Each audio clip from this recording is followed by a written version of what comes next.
Brisco meets up with a ghost from his past. Weren't you killed in a gunfight? I was only gut shot.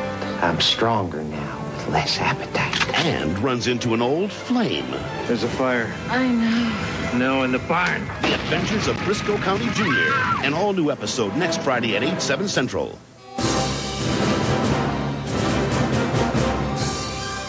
Here's the thing about the Brisco County Junior Show. This is the 1-year anniversary of our having released one of these, or near enough to it. The plan was always, since it was a Friday night show, that whenever there would be a week where I blew my deadline for having a podcast out on Wednesday, that I'd holler at Mac here, and we'd just do a Brisco County, and I'd drop that in on a Friday without any heavy work being put into it. And problem number one, I mentioned this in passing in the previous episode, is that when we talked about doing a Brisco County podcast, we were the only ones who were talking about that. There wasn't one, and so that made it more special to go ahead and do one. And then the 30th anniversary was going to come up, and so I was like, okay, it was the time to do it. And then in preparing to finally do it, I found that the Evil Dead guys had already done the Brisco County podcast as part of their Evil Dead coverage, and so that took away a lot of the incentive to get that done. For the longest time, we did all our recordings live. It's not as weird anymore, but it's still a little weird for us to have to do all these recordings by the internet. It's kind of a bummer. It's fine, but it is a different energy than we would have when we're actually in a room together. But one of the things that is nice is that having listened to a few episodes of that Evil Dead show, it's clear that they're not into Brisco County. They're not into that genre. It's not on their wavelength. And so listening to people who weren't there for it the first time gripe about it, it's kind of a bummer. And I realize that I have a reputation. One of my big things is I'm the guy who finds fault in everything. I don't like anything. And hopefully that's an interesting perspective on stuff that you would consider to be a sacred cow,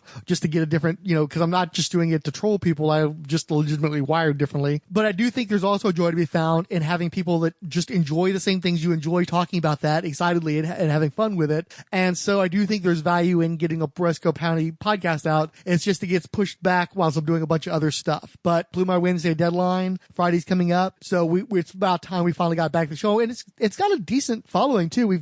I just did social media for it, and we get a lot of likes and retweets and stuff. And it's just, I just haven't been serving this audience by not buckling down and actually doing some episodes. So we're finally back for one. We back, cowpokes. And I was trying really hard to find ratings, and I don't know if you know this, given how much information is at the tip of your fingers these days, it's really hard to find ratings on old shows, man. Everything's behind, the Nielsen stuff. You have to, have logins and stuff to get this information. It's crazy. That's bizarre. I would never, I would just think that was just readily available. You assume it'd be on Wikipedia or something, right? Yeah. It's not that easy. And I went through a bunch of different websites trying to navigate it. And even the ones that said they had ratings, you click on it and then it's a dead link or the whole site's gone. Very frustrating. But one of the sites I was looking at had an article from 2009 it was related to the Western Writers of America, who offered a list of their 50 greatest television Western series of all time. And Brisco County came in 35th, which is respectable. Nice. The ones that preceded at number 30 was The Yellow Rose, which I barely remember existing. I can't tell you anything about it. 31's Tales of Wells Fargo from the 50s. I've never heard of that one. Same goes for The Lazarus Band from 96. And then The Gene Autry Show. And then finally one I recognized, Alias Smith and Jones from the 70s at number 34. Now, the ones that beat, though, were much more familiar to me. Trackdown, Kung Fu, Lonesome Dove the series, the Magnificent Seven TV show from 1998, and Broken Arrow and F Troop. I'm actually much more familiar with and impressed by the ones that Brisco County beat than the ones that beat it. I'm not I know Bonanza, I know Gunsmoke. Number 4, number 1. Okay. And I think that's it. I think that's my entire knowledge of, cause the Rifleman wasn't a cowboy show, right? Yes, it was a cowboy show with Chuck Connors. Yeah, it was. Okay. Yeah, that was number 6. And I only remembered the Rifleman because it came on right after another show that I watched, and I can't remember what it was. It was super late at night, and as soon as that show was over, it'd be the Rifleman, and then he does that opening where he's just like, bah, bah, bah, bah, bah, bah. Right. The Rifleman.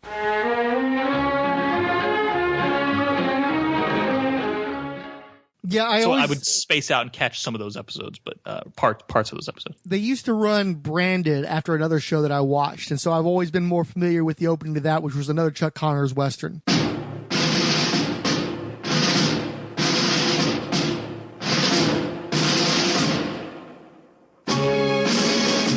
All but one man died there at Bitter Creek.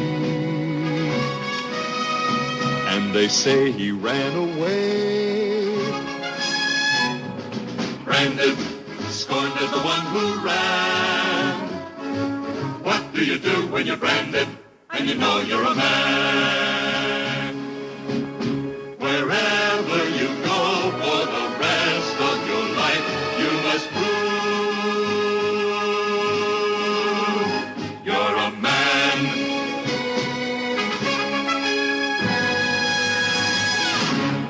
He was a big thing in like the 60s and early 70s. And so once you get into the 80s and 90s, he was one of those guys who kept turning up in stuff, kind of like a Jack Palance type, where he was always having to do material that was beneath him. You knew he had been a big star, and then he was doing Werewolf for Fox in the 80s. And so because of that familiarity with him slumming, it made me more aware of him in back pain in his heyday, even though I didn't really watch that stuff. Interesting. Yeah. Oh, plus I remember that they referenced Branded on an episode of Married with Children, so that didn't hurt either. What do you do when you're branded and you know you're a man? Nope, don't remember. Yeah. He was like a cavalryman who, I think he was framed or he just had a failure. And so the opening was always like them breaking his sword in half and ripping his pouches off and sending him away from the fort. And he's trying to like recover his honor after this defeat from his military career. So that's what that was about. Cool. I don't know what black and white or color. Color, because it was after the Rifleman. Okay. The Rifleman, if I remember correctly, transitioned from black and white to color. Yes, that is correct. Of that, and we are literally tapping out my exhaustive knowledge of Rifleman trivia. Some episodes that came on after whatever show I watched were black and white, and some episodes that came on after that show I watched were in color. That's it. Well, and you're not a big Western guy either. Were there any Western series besides The Adventures of Brisco County Jr. that you ever watched, or was that like the exclusive Western content on your television screen? No, but I will say just before Brisco, and I mean, maybe it was at the same time as Brisco, there were a lot of good Western movies that came out. You had your Young Guns movies, you had Tombstone. So I liked the sort of that new age Brat Pack version of Westerns. But yeah, like the old Western, spaghetti Western TV shows and stuff. No, I never watched any of that stuff. Yeah. Not that I can remember. I mean, maybe I feel like I'm spacing out on. Didn't you watch Deadwood? No, I watched like maybe an episode of Deadwood, and it was like really, really dark, and it was just not where I wanted to be at the time, so we never picked it back up. Yeah, I've wanted to rewatch the series because they came out with that movie a year or two back, and you know it's 3 seasons, and it's just that's a lot to take on. I'm not a big binge watching guy, but hopefully in the next couple of years I'll get around to finally doing that because it is a really great show. I got to put that one back on the list because I've never heard a bad thing about it. So it definitely is dark, but it also is the artful use of profanity on that show is a thing to behold. You know, it puts Quentin to shame how much profanity they have on that show and how well it's used. But it's got its funny moments too. But it's definitely a dark show. It's a very, I wouldn't say it's depressing. There are fun elements, but the environment itself is pretty depressing because I mean these are dirt poor people on the frontier doing just the worst stuff to get by, and so it's hard not to go to some dark places with that. Question: Little House on the Prairie, Western or not? Yes, definitely a Western. My grandmother used to watch that. I think she had a thing for Michael Landon. And so I watched a fair few episodes of Little House on the Prairie too. Now it's not a gunfighter show. It's a frontiers show that occasionally featured guns, but it really was a family drama and a town drama that happened to be set in the Old West. That's why I wasn't sure if it hit the criteria. Well, it was semi-autobiographical, so you don't have a lot of gunfights. It's more like, you know, what's Nellie Olson getting up to this time, that sort of stuff. Nice save. All right. So we're going to talk about this episode? We probably should. Are we ready to go there yet? Or do you want IMDb any more info on it? This is Brisco and Jalisco. It originally aired on September the 17th, 1993.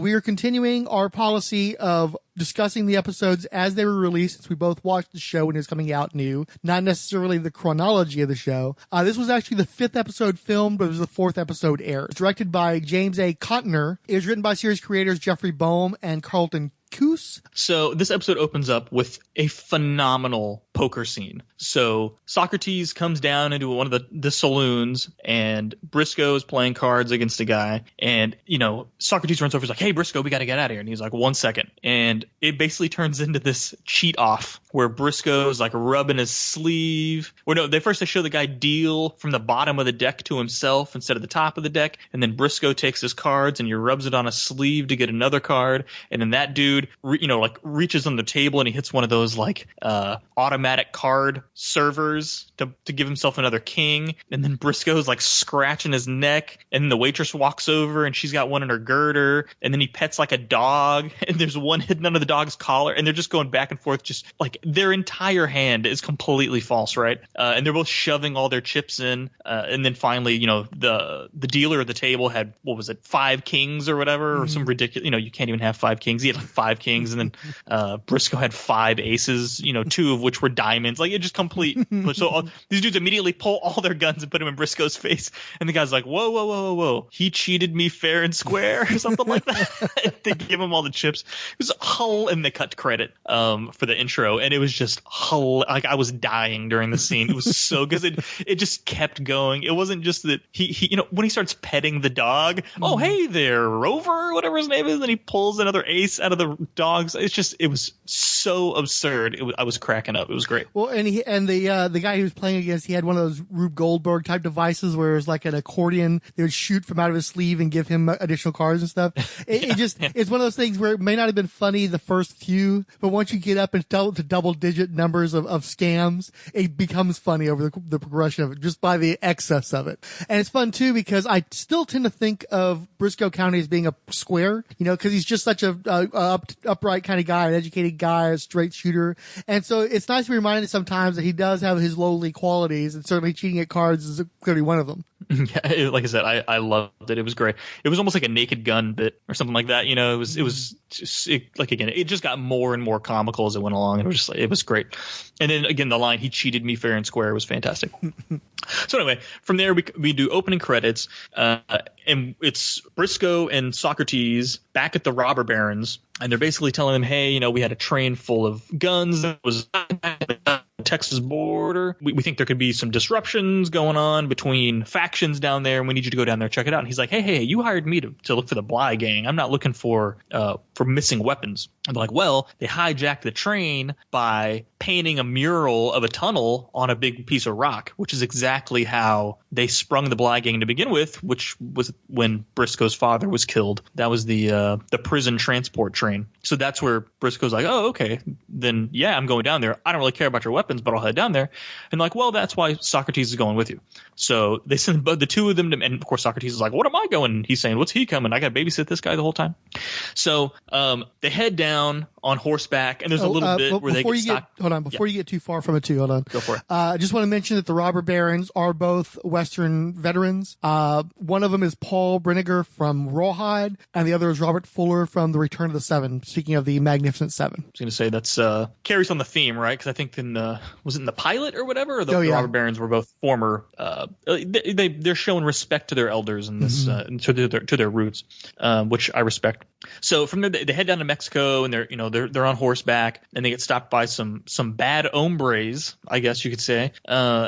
And basically, they're telling them, I don't know, were they going to rob them or ask them what they were doing there? And well, they're pretending to be customs at first, but over time you realize that they're Frito Banditos. Right. So Briscoe's like, oh, well, you know what? I do have this, and he pulls out a stick of dynamite and lights it. And he was all like, oh, here, why don't you take it? And he throws it at them, and it's just sitting there burning and burning and burning until these dudes are like, oh, okay, this guy's not bluffing, and they turn around and run off. He hops back on the horse with Socrates, and so they ride off on horseback, and he's like, well, hey, what about the boom? And the whole thing lights up and goes like it wasn't a fake stick of dynamite. That was 100% real.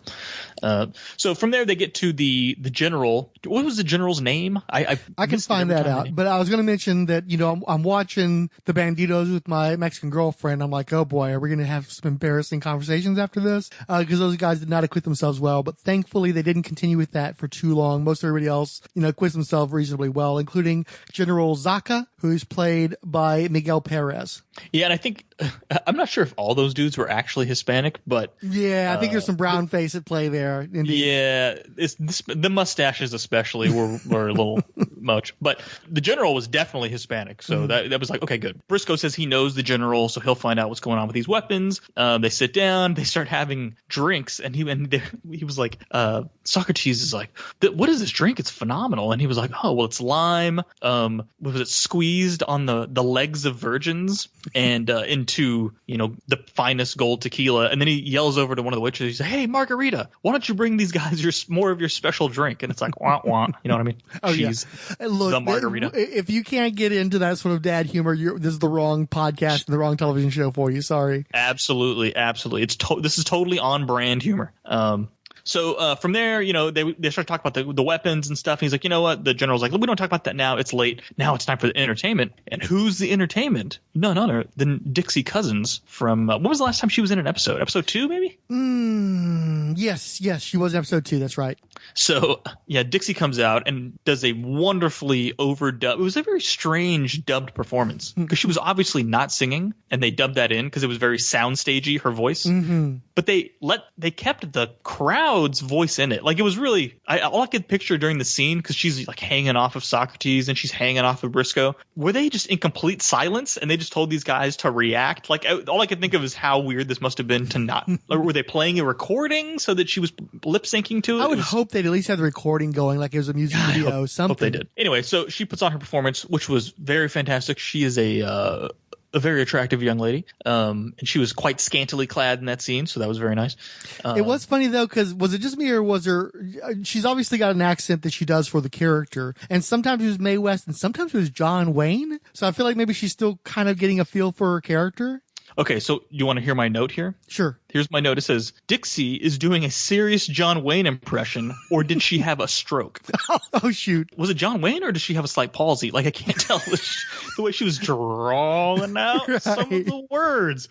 Somebody gave her a note, and she wisely ignored that going forward, but she took it at this particular episode, and it showed that she should have tossed that thing in the waste bin immediately. Bro, I was like, you didn't talk like this in the other episode. I would have totally remembered her doing a just awful John Wayne impression. And it came in it came and went in this episode. She laid it on pretty thick in that first scene after she was singing with him. But every now and then it popped up. But I was just like, what is going on? Is this some sort of a code? Dude? Are you trying to give me a message that, through this accent? I don't understand. What's happening here? It was hilarious. Are you held captive by the general? What's going on? Yeah.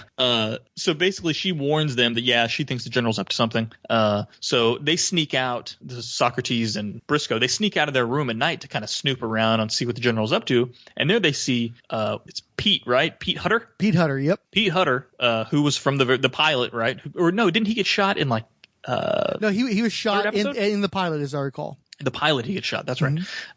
So he's there, and he's the one who stole. I mean, he was the one who painted or he got the painter to paint the rock, right? Because he was the one that sprung them out of the train in the pilot, right? He's a rock painting patron. Right.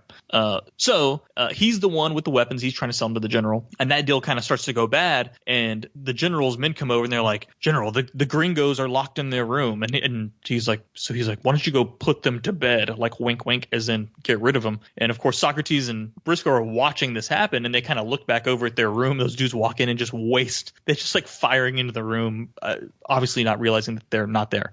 But let me see from there. I'll give you a short break here. So yeah, as you mentioned, Pete Hutter was shot in the pilot, and so the safe assumption would have been that he'd been killed then. It was during a gunfight, but my understanding is they just liked his performance of the character so much that they wanted to bring him back. So as mentioned, this was the 5th episode film, so you got a nice little gap in there for him to have healed up. Brisco County does make mention of, didn't I shoot you? And he was basically saying that I was only gut shot.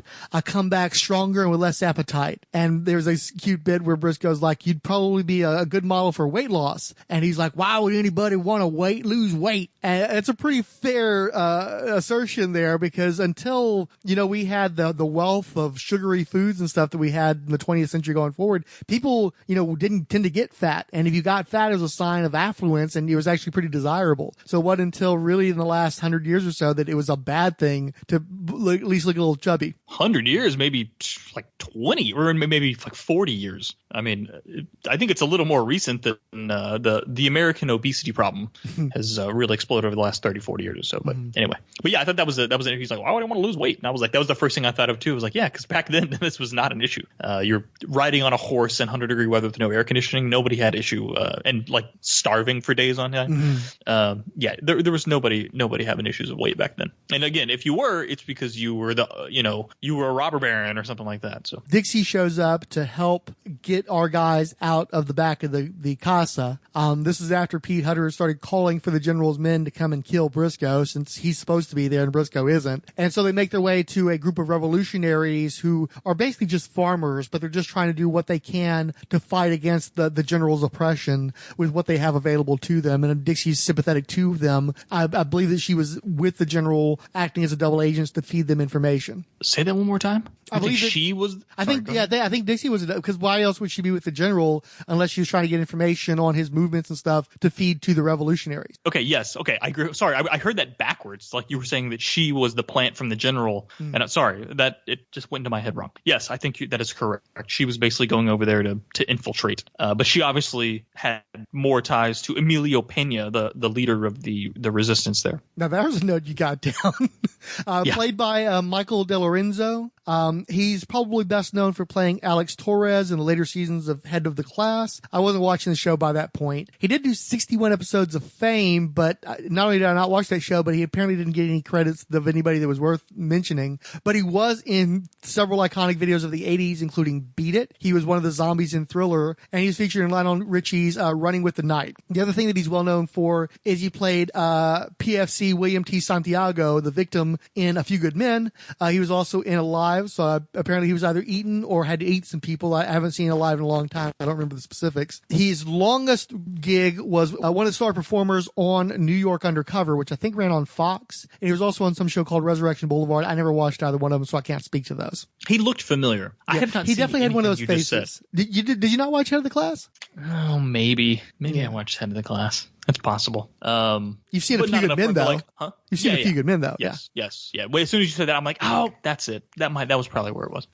Anyway, so from there, he's basically explaining, that the reason the general has beef with all of them is because they're all of these poor people. They have to steal his crops so they can eat, and they have to do this, steal from him to do this, and steal. They're just trying to survive, and basically the general's taking it as like a slight, right? So he's trying to snuff these people. They make a big deal about how you have to constantly compliment him, and he has a very fragile ego and violent, emotionality and stuff. So they let you know that he's very temperamental, and that's reflected in how he treats the peasants. Yeah, and they actually alluded to that. Not alluded to it. I mean, Brisco told Socrates to watch the way you talk about him, and the way, and that's why Socrates leads off before he goes, "You're a very handsome man." And it was like, what? Of course, Socrates goes way overboard. Wrong route for a dandy-looking fellow with eyeglasses and everything. Right. So at that point, there's a barn fire. I guess I missed. What had happened was after they met with the revolutionaries, they had to have a place to sleep for the night, and so they put them into the barn. Socrates had to have a coin toss for the one of the stacks of hay against Comet, the horse, and then Brisco's lying on another stack. Dixie comes in to try to seduce him, but before things can get too hot between them, it gets hot in the barn because somebody sets it on fire. Yep. So then that leads to a conversation with Emilio Pena. Basically, he's just like, it's just the weirdest thing. The general's just always one step ahead of us. We do this. It's like he knows we were going to do it. We're going to do that. It's like he knows we're going to do it. So one of his guys, Weddle, goes, well, I think we got a traitor. And he goes like, no, I don't think we got a traitor or whatever. Like, all right, fine. Pena has a line that he just says justice is a word, because they were like, can we not have justice? And he says, I'm beginning to think justice is a word only for the rich. Which I thought was a nice little line there. Anyway, so Brisco says, I think I got an idea. So he goes to Pete and he's like, hey, let's team up. And Pete's like, what do you want me? And he goes like, look, if I wanted to kill you, I could have killed you, 5 minutes ago, but let's make some money. He goes, you know what? I was thinking about those robber barons are no worse than the Bly gang, whatever. So why am I doing all this dirty work for them? Why don't we go sell the weapons to the general and we'll split the money? So basically, Brisco takes the whip. I don't know. Somehow he convinces Pete this is a good idea. What it is he has more familiarity with the general, and he tell him, look, the general's going to backstab you. I know this guy. That's all he ever does. You're going to end up not getting paid and dead. And if you try to, I think they were talking about him taking the money to another general further south, and there were complications. And he's just like, look, I'll negotiate this for you. I'll get the money for you. Right. So he goes there and he basically tells the general, look, you don't kill me. I got your weapons. We want to do the deal now. And he was like, don't you try and double cross me. He was like, look, the weapons are in X Canyon. You pay me half now. And then when you come back with the weapons, you pay me the other half. And he was like, sounds like it's a deal. And then gave the whole, like, if you double cross me, Brisco. So he rides off. And before he gets too far, this is where you find out that it was Guero, as they call him.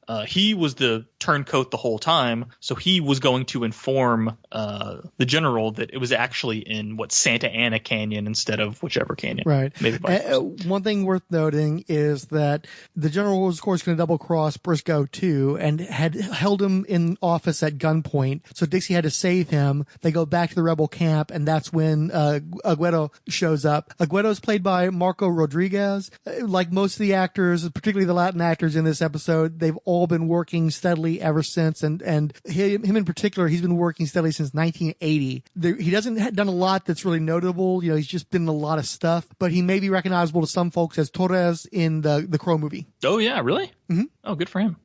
So basically, he's informed the general what the correct canyon was that they're going to be at. So they're at the canyon with the rebels and with Pete. And the head of the rebels actually – okay, so the general starts storming that canyon. And that's when Pena basically offered – he's like, Pete, I'll buy the guns right now. Like, we're all going to be dead. Sell us the weapons right now so we can use them. And he's like, I ain't selling you no weapons. Well, the thing is, he's going to offer him the half that Brisco had scored. Right. He's like, I'm not taking half. And then, of course, he's going to end up with nothing because here comes the general, raiding, and a big old standoff occurs. Yeah. So they have a brief shootout, and then Brisco basically convinces them, and they do that a lot in the series, where a little trick Brisco uses at the beginning of the episode is kind of the trick he uses at the end of the episode. So he convinces them to all leave. He grabs a couple sticks of dynamite, lights them up, and he's going to ride straight for those weapons and just blow the whole wagon full of weapons up. The general sees this, and he tells Guero, he's like, go stop Brisco. And he goes, and we'll cover you or whatever. And he's all like, what? And he's like, go stop him. He's like, okay. So he heads out towards Brisco, and they're basically having this race. Gets to the wagon, throws the dynamite in, just as Guero jumps into the wagon to try and throw the dynamite out, and the whole wagon goes up in an explosion, assumingly blowing him to pieces, correct? I can't imagine he could have gotten out of that, and I don't think we're going to see the continuing adventures of Aguero unless he's also going to have become a Weight Watcher or something. Correct. Yeah. He'll come back. Oh, it was just a flesh wound. So let me see. I don't know. That's kind of where the episode ends. He has another little fling or a little parting goodbye with Dixie Cousins. Them both obviously very attracted to one another, and she's like twirling her hair as he rides off. He and Socrates ride off. It's funny that they're having these teases because it's like they did have sex in the pilot. There was unambiguous, so it's like it's too bad that they. I mean, I guess the problem is that they don't have any opportunities because of the adventure to partake of one another, and so that's where the sexual tension is coming from. Yeah, because she even had the line that one time where she was like, I've got a vision problem, and he's like, what is it? She's like, anytime I see you, my eyes go blurry or something like that. I lose focus. They were getting my eyes lose focus. Yeah. So they got close a few times in this episode, but every time they were interrupted. So that was the episode. Yeah. So we've got Pete Hutter back. He is one of the continuing bad guys in the show. He's in 7 total episodes. This is his second appearance. He's going to have, he's going to show up again pretty quick on Socrates' Sister, which was I believe the second or third episode filmed, but it still hasn't been released yet. So that's going to be the next one we cover, in fact. And also Kelly Rutherford does 7 episodes, but they're not the same 7. So they're only going to appear together one more time over the course of the series in an episode called And Baby Makes 3. So it's interesting that they both have the same number of episodes, but they're not going to be the same ones. And there's a sense of a lot of these recurring characters being in a lot of episodes, which is true, but they're not necessarily in the same episode. Like this episode, we have no Lord Bowler, for instance. We have no John Bly. So although they're in a lot of the shows, they're not always going to be there. Now, as Pete Hutter, he also appears in the Stagecoach episode and in the 2-part series finale, High Treason. Besides this, he could be seen in the movie Hello, Mary Lou, Prom Night 2, which I saw theatrically. Did you ever see that one? No. Yeah. Surprisingly randy for, an otherwise fairly staid ghost story. He was in Bird on a Wire with Mel Gibson and Goldie Hawn, which I also saw theatrically. I can't really explain that. I guess we were just all swept up in that, Riggs charm of the day. He also appeared in some episodes of 21 Jump Street, but they were on the latter end when I wasn't watching anymore. He did MacGyver. He did the de Gregor Star Trek The Next Generation. He did the episode called A Fistful of Datas, so I assume he must have been a cowboy in that too. He's done a ton of work, but he's probably best known outside of Brisco County. He was in the full series, 2 seasons of The Last Ship, which I believe was on TNT, playing Tex Nolan. He was also in a long run of episodes on Suits, playing Jack Soloff. And he played, again, a little bit of a Crow continuity here. He played Top Dollar in the TV show The Crow Stairway to Heaven. How about that? 2 Crow actors in one episode of Brisco County Jr. I guess we can talk about the quality of the episode. I thought it was fine. It was cute, but definitely another one of those episode of the week kind of deals. Yeah, I think so. This wasn't really universe building. There was no orb in this episode. Outside of Pete, there's, Bly's not in it. In fact, he even says, "Where's Bly?" And he's like, "This is just me, dude. Like, I'm the one out here running these guns. He's got nothing to do with it." Which I like. I like that he's not going to be in every episode, right? We don't need that, especially we're obviously not binging it because we have this huge gap between episodes. But the fact that we can technically sit down and watch this in 2 or 3 days, if Bly was in every single episode, you'd be like, "Oh my gosh, here we go again." So I like that they resisted having him and having the orb in every single episode. So yeah, I think it was nice. But yeah, this was sort of a normal, not a filler episode, but this would just be a regular self-contained episode of Brisco County Jr. It is funny though, they travel all the way down to Mexico based on the method of operation of a guy that they'd assumed was dead. Because by all rights, everybody assumed that Pete Hutter wasn't going to come back again. So it's like maybe you should have just checked to make sure you did the job the first time, and you wouldn't have to be tracking him down a second time. Yeah, and you could have taken care of him in this episode too, and didn't do it. Yeah.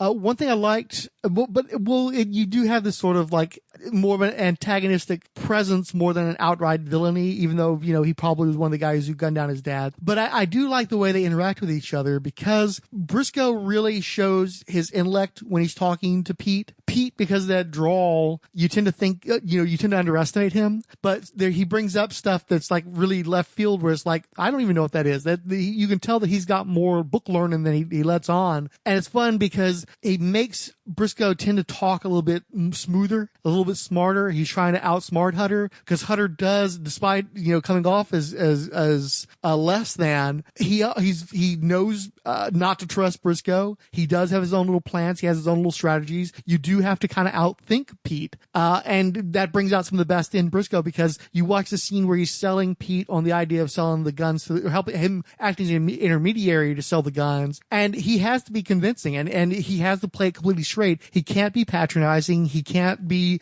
smirking or anything like that. And so you see, Bruce Campbell playing a role about as straight as you ever get to see him in anything, and he does quite a good job with that. So it was nice to see. I think that part of the reason why it's fun to have Pete come around is not only is he a fun character in and of himself, but he brings out fun things and interesting things in the other actors. Yeah, good. I mean, you could argue Pete. Brisco's dad didn't even catch Pete. Pete was loose to spring the rest of the Bly gang. So then he survived the gunshot from Brisco. So Pete's a pretty impressive dude when you look at the resume, even from the 2 episodes he's appeared in.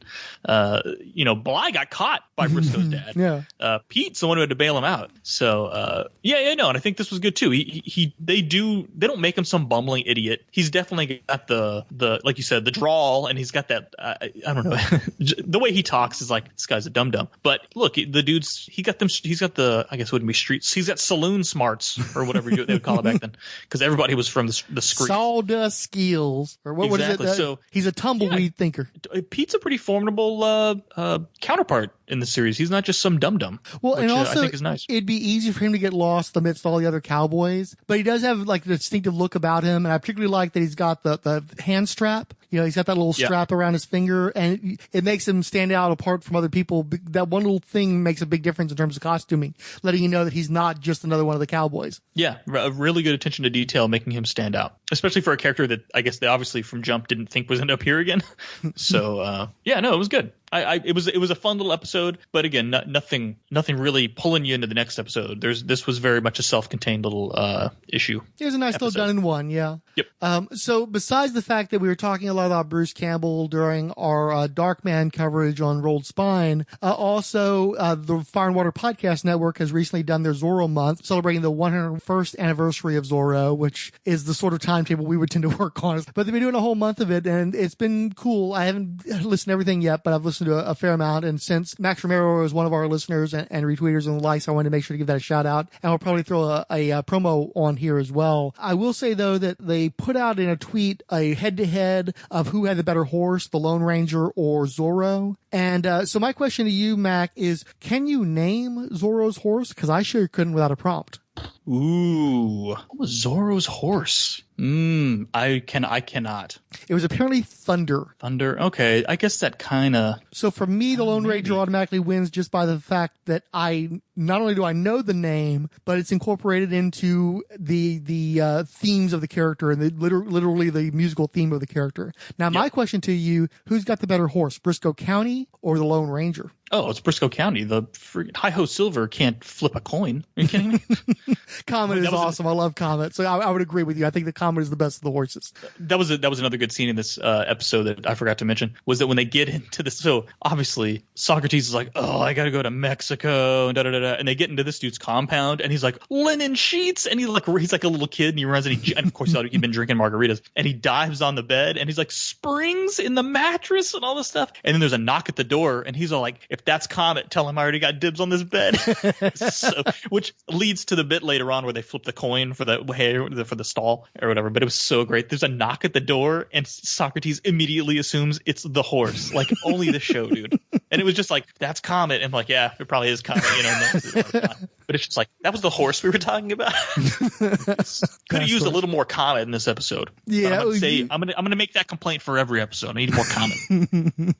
Brisco! The adventures of Brisco County Jr. will continue after these messages. August is Zorro month here at the Fire and Water Podcast Network. To celebrate the 101st anniversary of Zorro, we here at Fire and Water are producing several episodes celebrating the Fox and his appearances in various media. First up is The Mirror Factory. We focus on where the legend began, the seminal novel by Johnston McCulley, originally entitled The Curse of Capistrano. Then, over on FW Presents, we'll look at El Zorro's long and storied publication history in the realm of comic books. Then on Film and Water, we'll discuss the classic 1940 film The Mark of Zorro with Tyrone Power. Then on Digest Cast, we'll get small to discuss the Zorro comic digests from Paper Cuts. And finally, back on FW Presents, we'll examine the classic 1950s Disney Zorro television series starring Guy Williams. You can find all of these shows at fireandwaterpodcast.com, Apple Podcasts, Stitcher, Spotify, and Google Podcasts. So carve out some time to celebrate Zorro Month with us this August on the Fire and Water Podcast Network. Wait, that's all we're doing? Why did you make me watch Zorro the Gay Blade?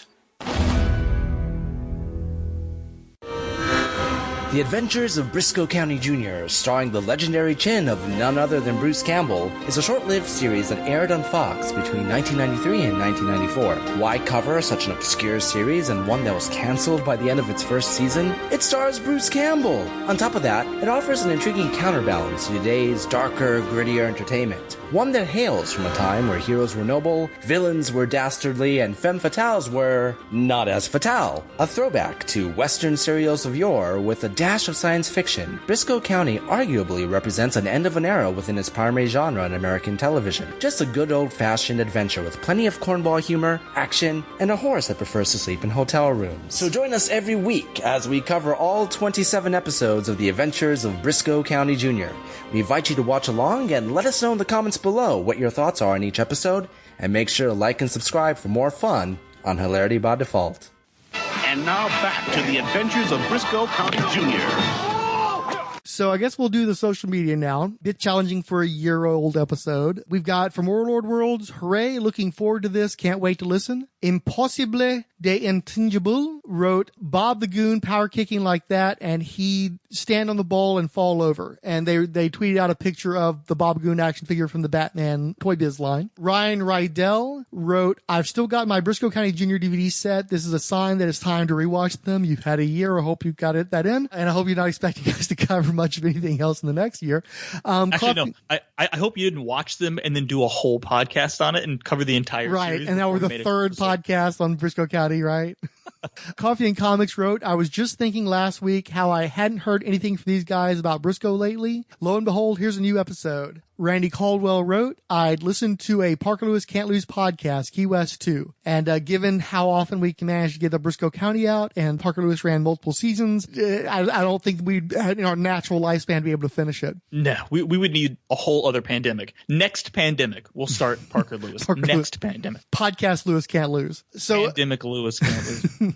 108th Sage, Alan Middleton, Dr. Ange, Brian Mulvey, Chris at Bad Books for Beginners, Coffee and Comics, Comics in the Golden Age, Captain USA, Daniel French for Spony Sound Design, Dave's Comic Heroes blog, Dave Golding, Doc Strange, Arrow Romero, Evil Dead News, Guatam Shioran, Gregory Litchfield, Green Lantern HG Fighting the Good Fight, The Hammer Strikes, Random Geeky Stuff, History of Comics on Film, The Hoopers, Ice in the Face, Impossible de Intangible, Into the Weird, Jeffrey Brown, Jennifer DeRoss, J.V. Torres, Keith G. Baker, Christados, Longbox Crusade, Melly, Nexus of All Realities, Nerdfix Strangers, Odell Abner Dracula, Paul Matthew Carr, Professor Frenzy, Randomitable, Randy Caldwell, Revolutionary Mama, Richard Field, Richard G., Rise of King Asilas, Ryan Daly, Ryan Rydell, Secret Wars and Beyond Podcast, Sean Merrick, Simone J. Lima, Slangward Scott, True Stories, Varangian Vigilante, Resurrections, a Warlock and Thanos podcast, Warlord Worlds, and Words and Pictures. Did we ever actually introduce the show? No, you want to jump? I mean, we haven't really. Welcome to The Coming Thing, an Adventures of Brisco County Jr. podcast. I'm a League Machine, and with me is Diablo Frank. But the truth is, I don't think we've ever introduced the show because I actually was listening to a couple and just remember how it worked. And we mostly just sort of like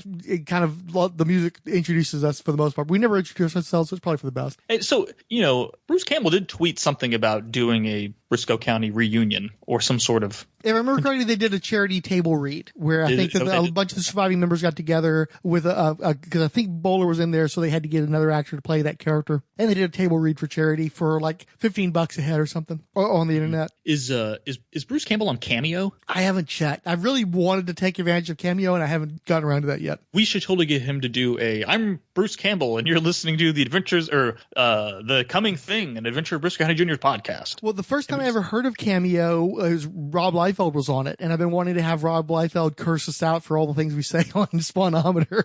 He is not on Cameo. That's very frustrating. I didn't feel like he would though. Something in my gut was like, I just don't think Bruce Campbell. It's weird. It's like some people are built for something like that. Bruce is such a raconteur, and he's such a guy who likes talking to people face to face live. I think that it would be weird for him to just like record messages for people. Maybe I'm mistaken about that, but I just don't feel like he'd be wired that way. It feels like he would just not be interested in something like that. No, but to get paid $150 a pop to look and say, "Hey, Samantha, Jimmy just wanted to say, give me some sugar, baby," and then he gets paid $150. Why is every rich person not on this, or every famous person not on this? Because you're definitely not rich if you're doing it. I'd never actually gone to Cameo's website before, and there are some just outrageously like, really, you're like, you think people are going to want you to say stuff? That's weird.